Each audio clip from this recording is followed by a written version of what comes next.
Alright, welcome back to part 3 of this bathroom.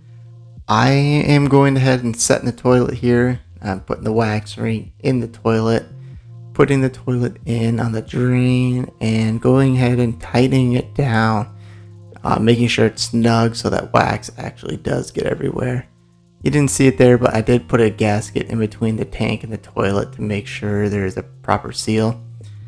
And when tightening down on these screws here, you want to make sure you don't over tighten, but tighten enough to squish that little gasket O-ring that you see that's inside the bowl there to make sure you have a watertight seal. When the head there turned on or connected the water line, turned it on, and my son Eli's here helping me try it out and give it a first flush. That is not mean flush the toilet. Okay, now try flushing. Okay, looks good, huh? That's a cool flush. Alright, now that the toilet is working good, I like to seal the toilet right there where you see me sealing it. This will help the toilet from rocking in the future. And if you have little kids like I do, it'll help prevent urine getting under there, getting crusty, and getting stinky. So like I said, I just use 100% silicone down here and try hard not to make a mess because it gets nasty. Now that the toilet is set and usable, I now have time to go back and kind of fix the areas that I put off till we had a working toilet. This was a hole here where I did some of the plumbing where it came through before. And I always prefer to use paper tape whenever I'm doing any kind of drywall work. I just find it's easier to work with, and I don't really like that fiberglass mesh tape. Seems to be more of a hassle than it's worth. So I go ahead and just stick to paper tape. And here was that grab bar you saw me remove in the first episode. And the screws were completely stripped, so I drilled them out, but it left a nub there, and it just gave me a hard time to get rid of. So I went and you just saw me grab some vice grips. I grabbed them. They were still a pain. It kind of screwed up my drywall work, but you know, that's kind of what it took to get rid of them. So once I have them removed, I just grab that sanding sponge and get all that fuzzy cardboard drywall off and go ahead and give it a quick patch. That'll take multiple coats, but just a quick patch for now.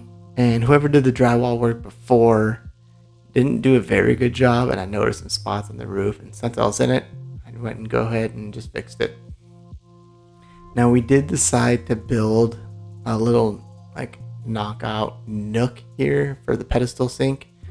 So in order to do that, I just kind of found some scrap 2x4 I had laying around the house and built this little nook you can see here. If you do look, I'll be using 1/2-inch drywall, so I made sure I'm still a 1/2 inch off that edge of the wall there. That way it'll be a flush finish because you have to count for the drywall and make sure that everything is square and all of these screws are going into studs, not just drywall, or else there'll be no stability in this at all.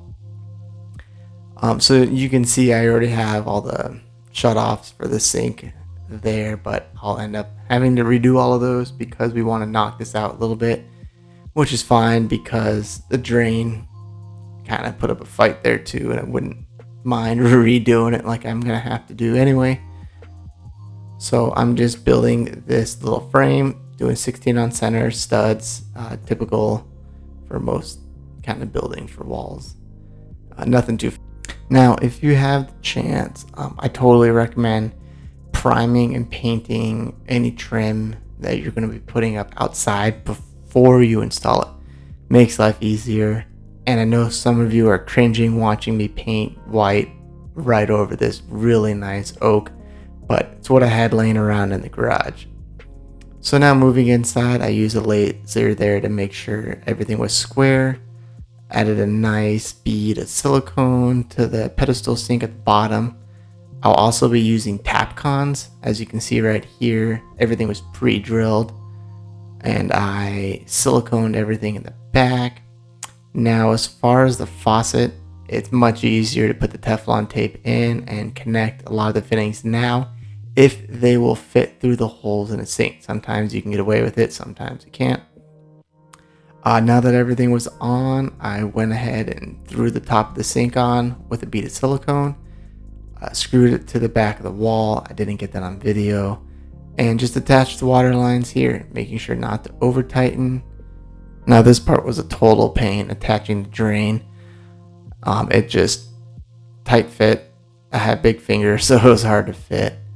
And that'll basically sum up this video. So stay tuned for the next part. As you see here, I'll give you a little sample of what's happening next. We are putting travertine tile on the back, and we are doing a vertical look on this. So stay tuned and subscribe to the channel so you can see what's coming out, and we'll be finishing up this bathroom. Alright guys, thanks.